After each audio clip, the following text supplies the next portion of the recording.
Thanks for tuning in and welcome to Field Talks, where tonight we're going to be discussing a fantastic event that's coming up on University of Findlay's campus called Take Back Tonight, which is happening on April 7th. We have 3 guests with us tonight, and I want to jump right into things and allow them to introduce themselves and discuss their involvement with the event. So thanks, girls, for coming. I appreciate it. So go ahead and introduce yourself and talk a little bit about your involvement with the event. Sure. I'm Robin Walters-Powell. I'm the Chair of Social Work and Gerontology here at the University of Findlay. And I have been here for about 14 years, and the past several years I've been the advisor for the Social Work Club, for United, and also for Phi Alpha. And one of our initiatives in Phi Alpha is to be more philanthropic, and it kind of goes hand in hand with social work. And so our Social Work Club members and our Phi Alpha group, which is the Social Work National Honor Society, decided that they wanted to take on a national project called Take Back the Night. This event has been happening for many years on many different college campuses throughout the United States. And what it represents is looking at trying to take back the night for women. It's a response to domestic violence and being afraid to walk alone at night, to live in this kind of culture that we live in where we have to be afraid of being alone. Sure. And so we decided to create some programming around that, and 4 years ago we did the first event. And we had a pretty good turnout. We had about 50 people turn out for that. We involved the community as well as the university campus. And so the second year we did it, we got a little bigger. Part of what we do in the Take Back the Night event is a silent witness and a shirt project where we look at allowing students to create a shirt in response to having experienced some type of violence or having known someone that has died from violence. And it can be violence because of your political beliefs, because of your sexuality, because your gender, for many different reasons. Sure. So they choose a color of shirt, and we hang those around the AMU. And it actually turns out to be pretty powerful. Sure. So we, after the second year, we decided to add a little more programming, which was last year, and we involved bringing in several community organizations that could set up a booth, and we did some demonstrations, and some different speakers came in. And then now it brings us to this year, and I'm going to allow my students to talk about that. But Sure. Each year it grows. Sure. Last year we had about 200 people attend. Wow. So it's a pretty powerful event. Fantastic. I'm Lauren Strausbaugh. I'm president of Phi Alpha Honor Society. I'm also vice president of the Social Work Club. Basically, my involvement has been coordinating with the different clubs like United and also Phi Sigma Sigma, who couldn't be here tonight. Sure. Just working together to bring in different community organizations, find speakers, reserve the things around campus, just everything like that. Awesome. Thanks, Lexi. My name is Lexi. I'm a junior social work major, and I'm the president of United this year. And our involvement hasn't been super huge as far as like networking and getting all of that out there, but this year I definitely want to at least get like a poster or a table reserved where we can put a little bit more emphasis on the LGBT voices that have not been as widely broadcasted, and let those voices be heard as well. So that's kind of our Fantastic. main role. Again, thanks for coming. I really do appreciate it. So, Professor Walters-Powell, there's a lot of things that go into this, and we've kind of briefly discussed that with the community, with the university, faculty, staff are invited. So, take me back to 4 years ago when this all started, and a little bit, of that history of more about the actual event. You said Sure. it was a national kind of thing. So. Right, yes. So Take Back the Night it's a national event, and it's done many different ways. Sure. And so I had a student 4 years ago that was president of Phi Alpha, and also a member of the Social Work Club that was really passionate about domestic violence and rape. And so she really wanted to take this project on. So we did some research, and it's just kind of how it came about. We started involving community right off the bat. We invited Open Arms, which is our local domestic violence shelter, to be a part of that. And so they came in and basically set up a table, and they also gave us the idea for the shirt project because they've done that with their clients at their agency. And we also allow a time for testimony of students, and so that's really powerful. Students coming up and giving their testimony, and also community members their testimony about violence that they've experienced themselves or have witnessed. And so after the testimony happens, it's a pretty somber event. We then figuratively take back the night where we create signs and posters, and we do a march around campus once it gets to be a little bit dark. And we chant and cheer and kind of garner the attention of students and people walking on the street. And so it's a really powerful event that we host, and it's been really successful, and it just continues to grow every year. I bet. And Lexi, you talked about the Open Arms involvement, and the idea of this Phil Talks show is to allow students to know more about opportunities that exist on campus that they can get involved with, because as we both know as faculty and staff, getting students involved is a big deal, not just from a personal standpoint, but from also at the end of the day, you're going to be needing to look for a job, and these sort of events can help them do that with what I do in my office. So talk about the Open Arms and your involvement with the event particularly. United? Is that what you're Yeah. Okay, yeah.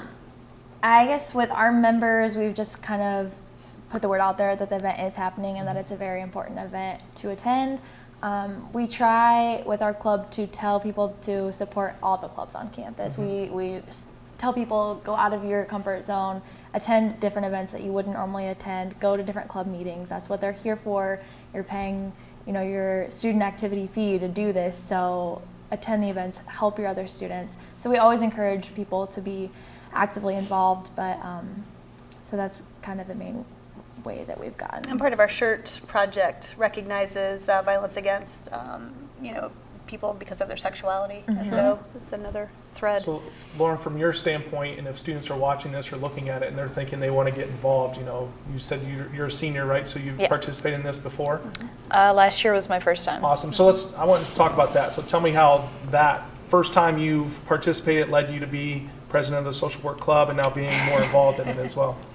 Well, Robin here has a great influence on people. Sure. Last year I was still fairly new to the social work program because I had changed my major a few times. Which happens. It happens. It's okay. It's fine. It's fine. But last year was the first time I had even attended the event, much less helped participate in it at all.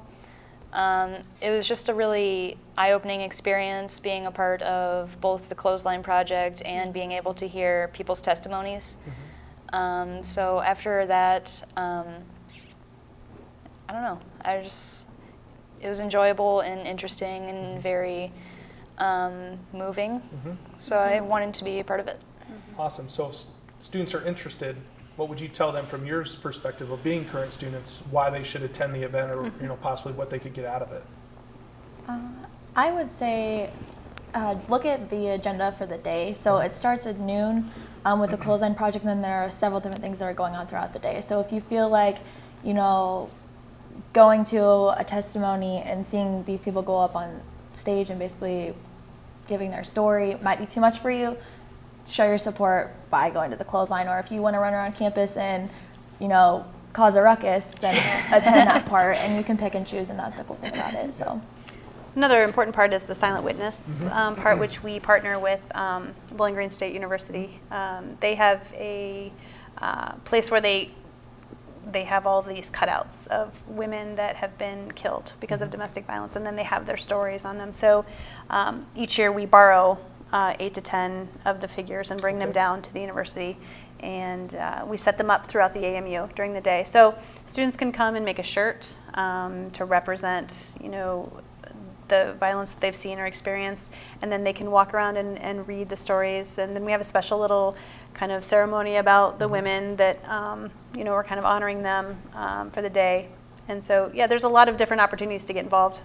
Sure. So you said it's a day-long event, is. and it's April 7th. So let's walk through the happenings of the day. You said it starts at noon. So what else kind of happens that day? I know we talked about the silent the walk and all those other things, how does it break down for the actual event? From noon till 6 p.m. will be the clothesline project. The silent witnesses will be there in the AMU for people to read their stories. There'll be food. Okay. There'll also be a banner for people to sign. Sure. I was going to do that later. From 2 to 5, we will have agency tables come in. We're going to have Open Arms, UF Counseling Services, Century Health, Damsel in Defense, and NAMI will be present. They're just going to come have tables set up in the AMU multipurpose room, passing out information about their agencies. And then at 6:30, we will have our keynote speaker, who is Muriel Black. She's the prevention coordinator at Open Arms.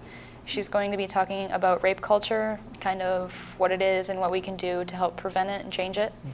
And then after she speaks will be people's testimonies, followed by the march around campus around 9.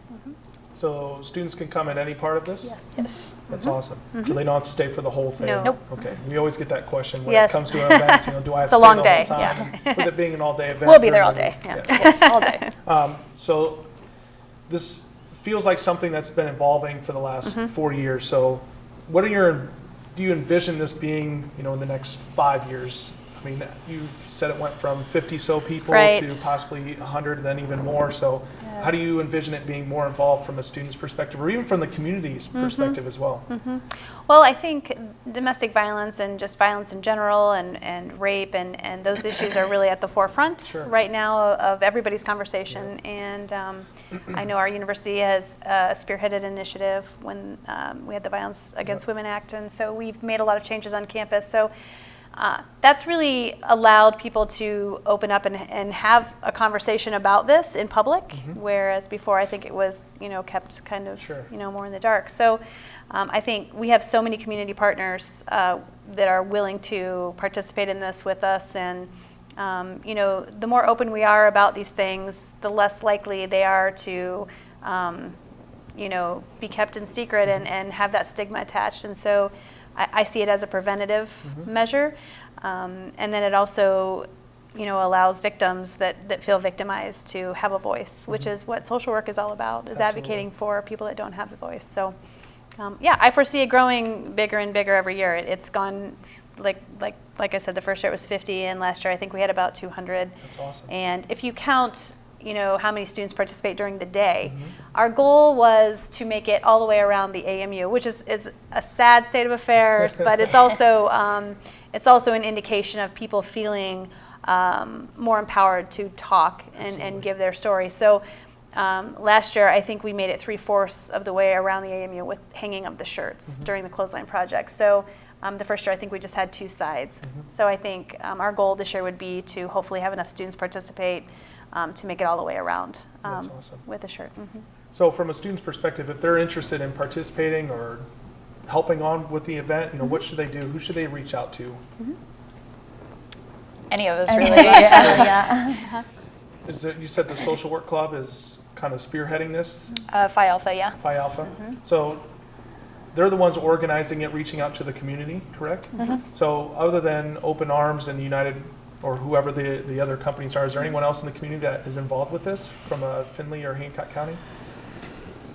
Well, United will be posting on their Facebook page about the event when it gets a little bit closer, and we have a strong alliance with Spectrum of Findlay, which is the gay group in Findlay, and so we normally get some really good support from them for United's events specifically, so we're hoping to see some of them come out too. That's awesome. So it is something that community members, not just from the university standpoint. Almost can participate. definitely. Social work itself, as a major, affiliates with about 60 different agencies Oh, wow. for internships and Okay, such. yep. So many of our community social workers are interested in attending this event. And it's not just students giving testimony. A lot of community members will come in and do the same thing because maybe they haven't had the opportunity to tell their story. So yeah, so we look forward to, you know, having everyone participate. That's awesome. You said there was a featured speaker? Yes. So let's talk about that. What was her name again, and what would she be talking about, and what was the time on that? Muriel Black, she's the prevention coordinator at Open Arms. She will be speaking at 6:30 p.m. in the AMU multipurpose room about rape culture. just basically how it's been so far and things we can work to do to change it. That's awesome. And that's, like you said, the whole conversation of this seems to be a hot topic. It definitely is, right. You know, now with what's going on our campus, but across the country. So, Sure. you know, an event like this, I truly feel like there's multiple events on campus, but this one, I think it means something students can really participate in. Yes, So. yes. Anything else you guys like to add or bring to the attention? I think it can sound kind of scary because Sure. it's a topic that a lot of people don't want to talk about. I mean, we have a lot of people that do want to come out and a lot of people that are scared, but it's so important just to even be there and show your support just by your presence. You're not only supporting the clubs, but you're showing your respect for the people that have lost their lives. And It's funny, I think every year students come and they say, you know, I wasn't going to say anything. I wasn't going to tell my story, but then they end up on stage telling their story. So I think it's almost like a domino effect. Once one person stands up and talks about their experience, it really is encouraging to other people to stand up. And it's a very powerful couple hours. It really is. We cry a lot. But it's a bonding time, and it's a very empowering time for people to talk about their experiences. Sure. Well, again, thanks guys for coming. I appreciate it. And if anyone has any questions, they can feel free to stop by my office or Robin's office or reach out to the students that have been present tonight. So we want to thank you guys for viewing, and we'll see you next time. Thanks so much.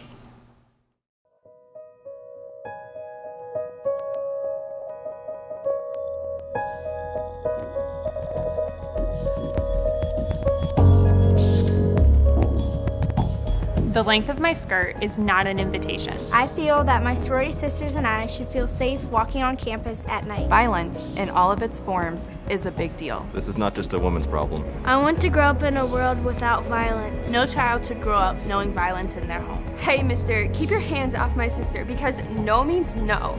Guess what? Consent is sexy. I believe no one ever asks to be raped. All sexualities are created equal. Real men don't hit women. I don't want my daughter to have to worry. Silence ends now. My color shouldn't matter. If you agree with us, please join us on April 7th in the AMU Multipurpose Room at 6:30 p.m. to help us take back the night for all men, women, and children.